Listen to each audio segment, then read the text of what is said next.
Sa naging Battle of MVP nga at Battle of the Best Team ngayon sa pagitan ng Oklahoma City Thunder at Denver Nuggets, nagawa nga ng defending champ na OKC manalo 129-126 gamit ang game-winning 3-pointer ni Shai Gilgeous-Alexander at nagtala rin naman siya ng kabuuang 39 points. Dahil sa pagkapanalo ng OKC, na-secured pa rin nila ang 51 wins, 15 losses bilang first seed sa Western Conference. Habang ang Denver bumagsak na sa record na 39 wins, 26 losses kung saan nabaon nga sila sa pang-anim na pwesto na hindi magandang balita para sa team.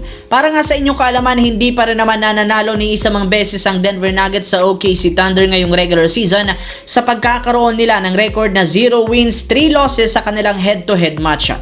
Sa madaling salita, mukhang hindi nga sapat ang kanilang lineup para ma-dethrone ang defending champions na OKC Thunder kahit man naglaro sa kanila si Jamal Murray. Samantala, sa panalo ng Los Angeles Lakers kahapon laban sa New York Knicks, napatunayan na gumagana ang duo ni Luka Doncic at Austin Reeves kesa sa Big 3 ni LeBron, Luka at Reeves. Mas nakakagalaw ng maayos ang team, lalo si Luka, at dahil sa pangyayari, plano nga ng Lakers gayahin ang tandem na ginawa noon ng Dallas Mavericks.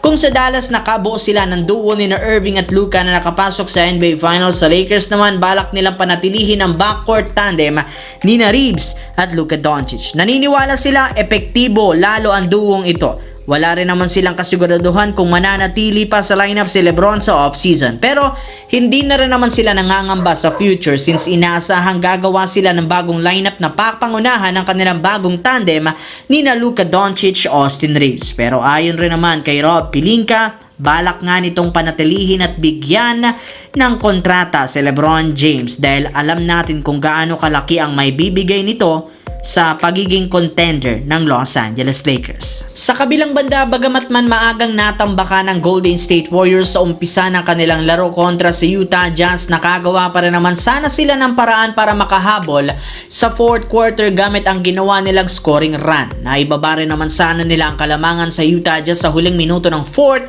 since halatang ibinibigay na sa kanila ng Utah ang panalo sa sunod-sunod na hindi pagpasok ng mga tira at walang kwentang turnover. Ngunit sa kasamaang palad, natalo pa rin dito ang Golden State 119-116 kung saan nasayang ang nagawang 22 points ni DeAnthony Melton at dahil sa kanilang pagkatalo, bagsak sa 32-32 ang win-loss record. Ang masakit pa dyan, kasunod ng pagkatalo, nanalo rin ang Los Angeles Clippers. Ibig sabihin, bagsak nga ang Golden State Warriors sa pangalawang beses na pagkakataon sa 9th seed sa Western Conference. As of now, kailangan nilang gumawa ng paraan dahil kailangan rin naman nilang maipanalo ang game bukas kontra sa Chicago Bulls.